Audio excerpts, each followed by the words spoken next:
마태복음 21장 12절입니다.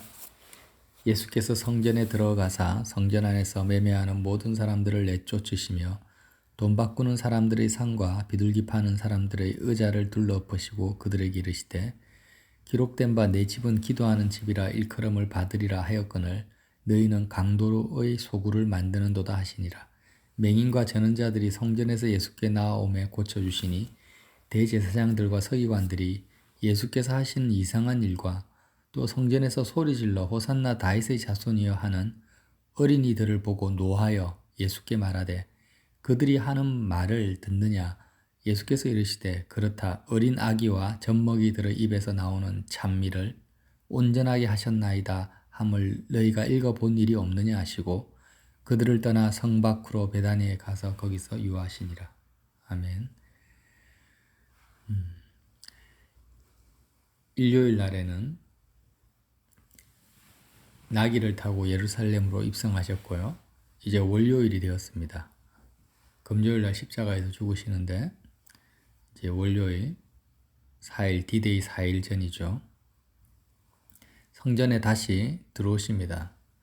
성전에서 주무시거나 머물지 아니하시고 낮에는 성전에 들어오시고 저녁에 주무실 때는 예루살렘 옆에 있는 베단이라는 동네에 가서 주무시고 이 일을 반복하시는 거예요. 그래서 월요일 날 성전에 들어가셔서 뭐 하셨냐면 오늘 읽은 본문대로 성전 안에 매매하는 사람, 돈 바꾸는 사람, 비둘기 파는 사람들을 전부 둘러엎으시는 거예요. 자, 성전을 뒤엎으시는 이 사건은 예수님의 사역 초기에 광야에서 시험 받으시고 나서 제자들과 함께 예루살렘에 올라가셔서 했던 첫 번째 사역이 뭐였냐면 성전 정결 사건이었죠. 그리고 이제 십자가에서 죽으시기 4일 전에 또 사역의 이 끝자락에서 공생의 사역의 끝자락에서 또 다시 한번 성전을 엎으시는 거예요. 시작과 끝의 그 사역이 성전 정화에 연결되어집니다. 알파와 오메가와 같이. 결국에는 예수님의 공생의 사역 전체가 다 뭐였다라는 것입니까? 성전을 바꾸는 거였습니다. 교권주의, 권위주의, 대제사장 서기관들에 의해서 율법에 의해서 성전이 운영되고 있었는데 오늘 예수님의 행위를 가만히 보니까 모세 율법을 다 초월해버리는 일을 하신 거예요. 그래서 대제사장과 서기관들이 예수께서 하시는 이상한 일이라고 하죠. 왜 저가 메시아라고 하면서 모세 율법을 어기냐 이 말이죠. 자, 맹인과 전언자들은 성전에 나올 수가 없습니다. 불구자들은. 그런데 맹인과 전언자들이 예수님께 나아온 거예요. 율법을 깨버리고. 그리고 성전에서는 어린아이들이 소리를 지를 수가 없습니다. 근데 어린아이들이 호산나 다윗의 자손이여 하면서 막 소리를 지르는 거예요. 그래서 이 어린아이들을 보고 노하는 거죠. 너희들이 어찌 감히 이 거룩한 성전 안에서 소리를 지르느냐. 여기서는 레위 자손들로 구성된 성전 찬양대만이, 레위 자손들만이 찬양을 하고 소리를 낼 수 있는데 어린아이들이 함부로 들어와가지고 설치냐고 분노하는 것입니다. 그래서 예수님께 왜 이런 것을 가만히 보고만 있느냐. 당신이 어떻게 이런 행위들을 하느냐면서 따지는 거예요. 그때 시편 8편 말씀을 인용하시면서 어린아이와 젖먹이들의 입에서 나오는 찬미를 온전하게 하셨다라는 것을 읽어본 일이 없느냐 하고 말씀하십니다. 자, 예수님은 성전보다 크신 이죠. 지금 구약 시대에 성전 자체도 지성소와 성소 모든 것들이 선민들의 마음의 그 상태를 사람의 마음의 구조를 지금 말씀하시는 거잖아요. 선민의 마음 구조. 그래서 이 모든 것들이 사실 그림자적인 형상이었고 지금 본체가 오셨어요. 주님이 오셨고 성전은 신약 시대에는 분명히 사신서에도 나온 것처럼 우리의 몸이 성전입니다. 너희 몸이 성전인지 알지 못하느냐. 예수님을 영접한 성도들 한 사람 한 사람이 이제 성전이 되어버린 거예요. 이 사역을 위해서 주님이 이 땅에 오셨다라는 것을 공생의 첫 부분과 마지막 부분에 두 번이나 반복해서 나타내신 거예요. 우리를 성전 삼으시기 위해서 오신 거예요. 기존에 그림자적인 것은 다 이제 새 것이 왔으니까, 새 부대, 새 포도주가 왔으니까 옛 부대는 다 없어져야 되는 겁니다. 그래서 우리가 성전이고 성전의 머리는, 교회의 머리는 누굽니까? 예수님 한 분이라는 거예요. 그래서 예수님께서 모세 율법을 초월하시면서 이렇게 하신 것은 내가 성전보다 큰 자다. 내가 진짜 성전의 머리니까 내 뜻, 내 주관대로 하나님의 뜻대로 내가 하는 것이 아무것도 죄악이 되는 것도 아니고 걸림이 되는 것도 아니라는 것을 공개적으로 드러내서 나타내신 거죠. 근데 대제사장과 서기관들은 성전의 머리가 되시는 주님을 믿지 않고 알지 못했기 때문에 이해할 수도 없었고 이상한 일로 여겼던 거죠. 신성모독으로 여겼던 것입니다. 자, 지금 이 땅에서 많은 교회들이 있습니다. 지역 교회들이 있는데 실질적인 교회는 우주에 하나밖에 없는 거죠. 우주적 교회는 하나밖에 없는데 눈에 보이는 지역 교회들이 있어요.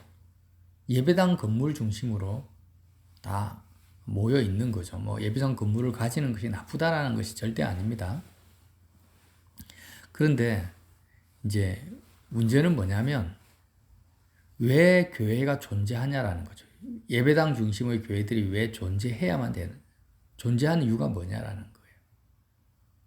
지금 성전 정화 사건과 이 부분이 연결되어져 있는데요. 제가 지금 말씀을 드리려고 하는 이 부분이 연결되어져 있는데 너무 중요합니다. 이 부분을 이해하지 못하고 지키지 않으면 어떤 교회라 할지라도 강도의 소굴이 됩니다. 오늘 주님이 말씀하신 것처럼 강도의 소굴이 되냐, 진짜 예수님이 머리가 되시는 거룩한 성전이 되느냐는 이 한 가지에 달려 있는 거예요. 그게 뭐냐면 예수님께서 오셔서 각자를 만나서 주님과 하나 된 신부 삼으시는 것이 주님이 공생의 사역 기간 동안 하신 모든 사역의 흐름입니다. 각자 한 사람 한 사람을 예수님이 개개별로 만난 거예요. 예수님이 양들을 부르실 때 각각의 이름을 내가 불렀다고 하지 않으십니까? 각각의 이름을 불러서 양의 우리 속에 넣었다라는 거예요. 그래서 진짜 주님은 어느 장소에 나를 따르는 요즘에는 연예인들 팬클럽 모임 있잖아요. 그런 것처럼 나한테 찬성하는 사람들은 이쪽으로 다 모여라 하고 부르신 게 한 번도 없어요. 이런 식으로 부르신 적이 한 번도 없고 세리든 세리마태든 물고기 잡는 베드로든 수가성 여인이든 삭개오든 나사로든 마리아든 문둥병자든 주님이 각각 만나신 거예요. 이방 땅에서도 이방 여인들도 각각 만나요. 과부의 아들이 죽은 과부도 그냥 한 사람 한 사람 만나요. 혈루증 걸린 여인부터 시작해서 다. 그러니까 예수님께서는 각 사람마다 우리가 지금 유전자가 다르고 지문이 다르고 홍채가 다르잖아요. 그러니까 한 영혼을 유일무이한 존재로 하나님께서 창조하시고 태초전부터 예정하시고 그 한 사람의 인생이 예수님을 인격적으로 만나기까지 주님이 인내하시고 기다리시고 각각 하나님이 계획하신 경륜에 따라서 한 사람 한 사람에게 찾아오신 것입니다. 내가 문 밖에서 두드려놓으니 누구든지 문을 열면 그에게로 들어가 그로 더불어 먹고 그는 나로 더불어 먹으리라는 말씀을 성취하신 거예요. 그렇게 각각 부르신 그 사람들은 이제부터 어떻게 됩니까? 주님만이 그들의 반석이요, 목자요, 신랑이 되는 거죠. 주님을 만나기 전에는, 인격적으로 주님을 만나기 전에는 수많은 하나님의 경륜과 연단과 역사하심을 통해서 그의 마음을 준비시키십니다. 준비시키시다가 이제 주님을 인격적으로 만난 다음에는 이제 주님을 만나기 전에 있었던 머리들, 인생을 살아올 때마다 우리는 우리의 어떤 사상과 자기 자신이 머리가 될 수도 있고요. 어떤 사상과 철학을 쫓아온 거예요. 뭐 공산주의든 자본주의자든 불교 신자든지 간에 예수님이 머리가 되지 않았기 때문에 뭔가 내 인생을 살아가는 내 판단 기준이 있고 내가 결정해야 될 표대가 있고 잣대가 있었던 것입니다. 예수님을 만나기 전에도 각자의 사람들은 머리가 있었던 것입니다. 조직이 있었고 머리가 있었죠. 사람 지도자를 쫓아갈 수도 있고, 그죠? 다른 이방 스승을 둘 수도 있고, 꼭 사람을 쫓아가지 않더라도 자기만의 생각과 사상이 있었던 거예요. 사람이기 때문에, 생각이 있는 사람이기 때문에. 그런데 이제 머리 대신 예수님을 만나면 어떻게 됩니까? 여태까지 내가 머리 삼고 있었던 모든 것들을 다 잘라내 버리는 거예요. 왜? 이제 진짜 예수님을 만났으니까. 율법도 나의 머리가 될 수가 없죠. 대제사장과 서기관들은 그걸 알지 못했던 거예요. 예수님이 머리 되심을. 자, 그러면 예수님을 머리로 만났으면 내가 이전에 붙잡았던 나의 머리들은 다 잘려나가야 됩니다. 근데 이 작업이 쉽지가 않은 거예요. 온전히 주님이 나의 머리가 되기까지 같은 지체들이, 교회의 지체들이 나를 돕습니다. 이 돕는 역할이 뭐냐면, 성경에 나타나 있죠. 뭐, 사도요, 선지자요, 뭐 목사요, 교사요, 복음 전하는 자, 이런 여러 지체들이 돕는 거예요. 그래서 교회에 예배당을 가지고 있지 않든지 간에 지역 교회들이 해야 될 역할은 뭐냐면, 성전의 머리 대신 예수님과 지체들이 한 영혼을 생각하면 예수님을 믿은 한 영혼이 온전히 머리 대신 예수님과 하나 되고 연합되어지는 데 돕는 역할을 하는 것입니다.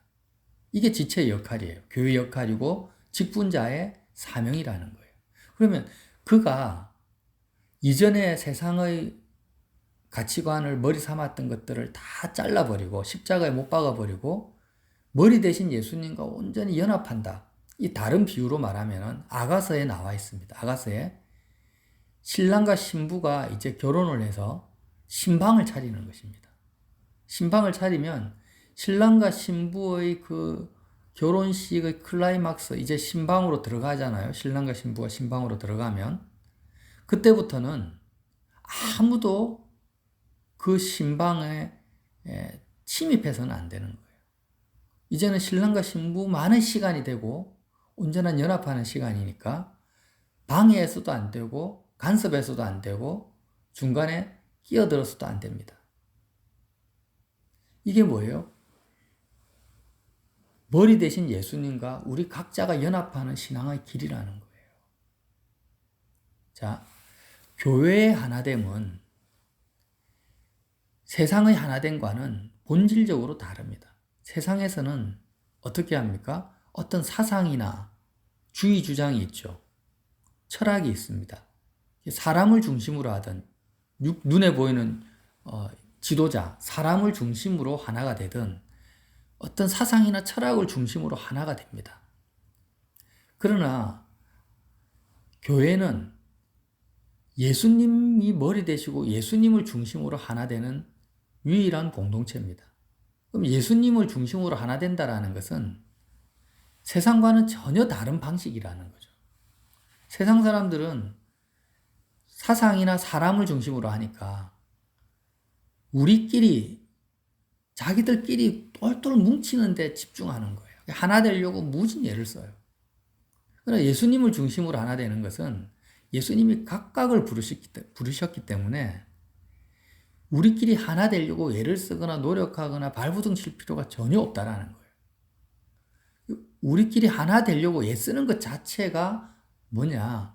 예수님이 아직 머리가 되지 못했다라는 것을 반증하고 있는 것입니다. 그래서 이제는 뭐만 하면 됩니까? 한 사람 한 사람이 예수님과 신방을 차리도록, 신혼방을 차리도록 돕는 것만을 돕기만 하면 되는 거예요. 그러니까 중풍병자 같은 경우 4명의 친구가 들것에 실어서 지붕을 뚫고 예수님께로 인도하지 않습니까? 예수님 앞에 갖다 놓기만 하면 그까지만 이제 친구들이 하는 것이고, 예수님을 중풍병자가 만난 순간부터는 친구들의 역할은 없어지는 거예요. 왜? 예수님이 그를 고치시고 사시고 이제 그는 두 발을 일어서서 걸어서 예수님과 하나 되는 예수님과 직접 만난 그 순간부터는, 그 접촉 포인트부터는 그 누구도 간섭할 수 없는 상태가 되는 거죠. 그래서 이 상태를요, 아가서 2장에는 뭐라고 합니까? 2장 10절에 나의 사랑하는 자가 내게 말하여 이르기를 나의 사랑 나의 어여쁜 자야 일어나서 함께 가자. 우리가 중풍병자 같이 주님을 만나기 전까지는 믿는 형제들의 도움이 필요하죠. 그들이 없으면은 그들이 주님의 손과 발이 되어서 우리를 주님께 인도합니다. 그러나 주님을 만난 그 순간부터는 일어나서 주님과 내가 함께 하나가 되어서 가는 그 여정에서는요, 그 누구도 간섭해서는 안 되고 침입해서는 안 된다라는 거예요. 겨울도 지나고 비도 그쳤고 지면에는 꽃이 피고 새가 노래할 때가 이르렀는데 비둘기의 소리가 우리 땅에 들리는도다. 이전에 지났던 겨울이라든지 비 오는 시절이나 이 모든 시절들과 예수님과 내가 연합하는 그 접촉 포인트는 때가 다른 때라는 거예요. 시절이 다르다라는 거죠. 무화과 나무에는 푸른 열매가 익었고 포도나무는 꽃을 피워 향기를 토하는구나. 나의 사랑 나의 어쁜 자야 일어나서 함께 가자. 바위 틈 낭떠러지 은밀한 곳에 있는 나의 비둘기야, 내가 내 얼굴을 보게 하라. 내 소리를 듣게 하라. 내 소리는 부드럽고 내 얼굴은 아름답구나.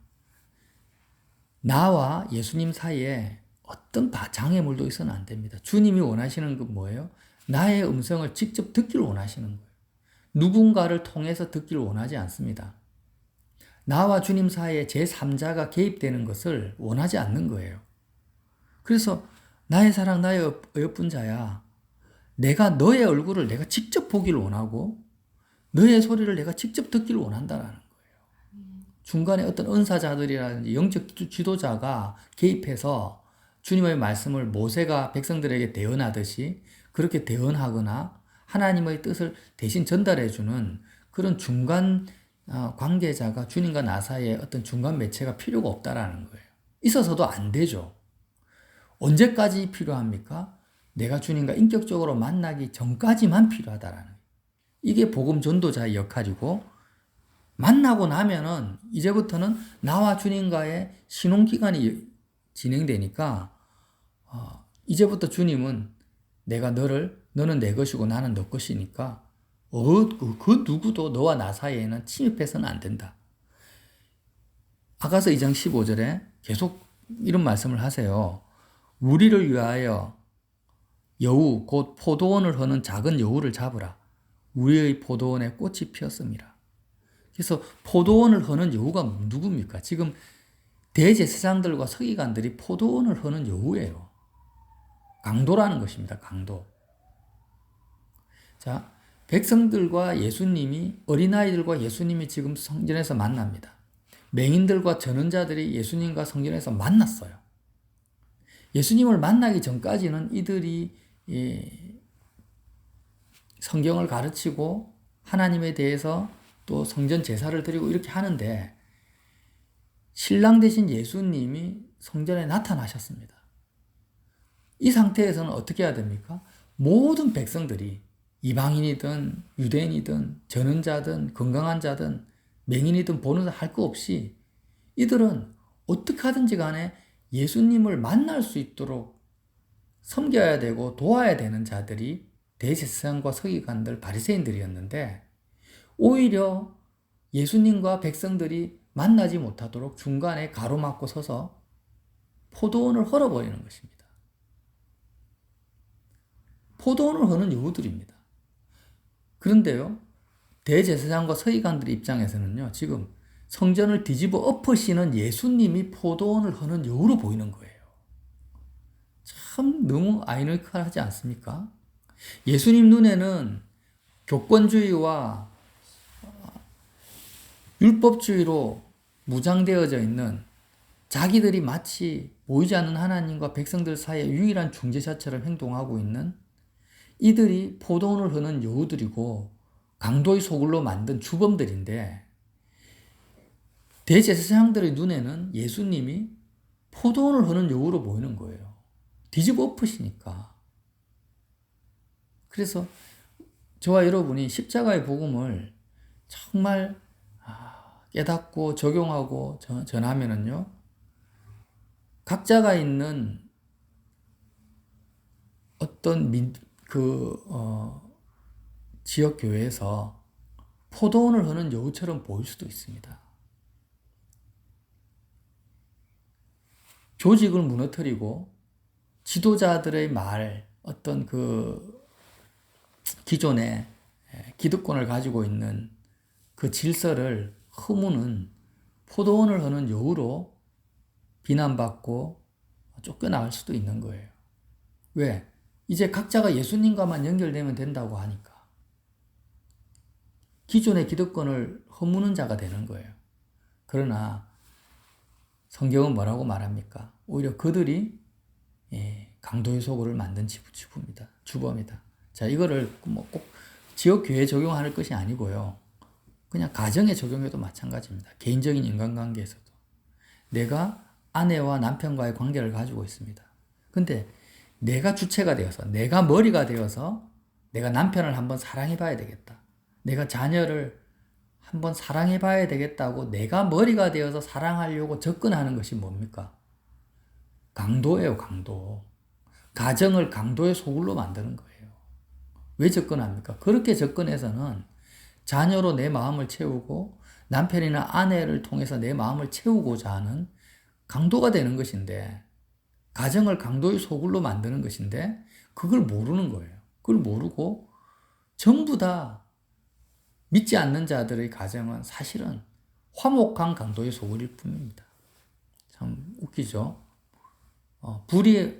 정말 불화하는 강도의 소굴이든 화목한 강도의 소굴이든지 간에 하나님 보시기에는 전부 강도들입니다. 어떻게 해야 됩니까? 남편이든 아내든 자식들이든 자녀들이든 이제 내 자신의 생각, 어떤 인간적인 지도자, 사상, 이 모든 머리들을 다 잘라버려야 되는 것입니다. 십자가에 못 박아버리고 개개인이 남편에게 아내에게 접근하지 말고, 자녀에게 접근하지 말고, 자녀를 향한, 남편을 향한 마음들을 다 끊어버리는 거예요. 십자가에 못 박아버려요. 자기 목숨까지 미워해버리죠. 그리고 태초전부터 나를 부르시는 나의 목자 대신, 나의 신랑 대신 그 주님께 나아가죠. 그 주님께 나아가서 오직 주님과 나만의 신방을 차리는 거예요. 남편은 남편대로, 아내는 아내대로, 자녀는 자녀대로 주님과의 신방을 차릴 수 있도록 돕는 것, 그 이상의 행위를 하지 않는 것입니다. 그래서 각자가 주님과의 깊은 관계 속으로, 연합 속으로 들어가면은요, 머리 대신 주님으로 말미암아 내가 애쓰거나 노력하거나 고민하지 않아도 그냥 그 가정은 하나님의 성전이 되어버리는 것이에요. 강도의 수굴에서 하나님의 성전으로 누가 만드십니까? 내가 만드는 것이 아니라 주님이 만들어 가십니다. 주님이 하나 되게 하시는 거예요. 이미 하나가 돼버리는 거죠. 자, 이 원리가 가정에서든 눈에 보이는 지역교회에서든 동일하게 적용이 되어야 되는 거예요. 그래서 한 영혼이 예배당으로 들어오면 그 영혼의 이전 머리가 무엇인지를 보고 모든 지체들이 그 영혼이 주님과 아가사에 나온 것처럼 신랑과 신부가 신방을 차릴 수 있도록 돕고, 신방이 차려지면은 이제부터 주님과 더 깊은 사랑을 할 수 있도록만 돕기만 하면 됩니다. 다른 것을 할 필요가 없는 거예요.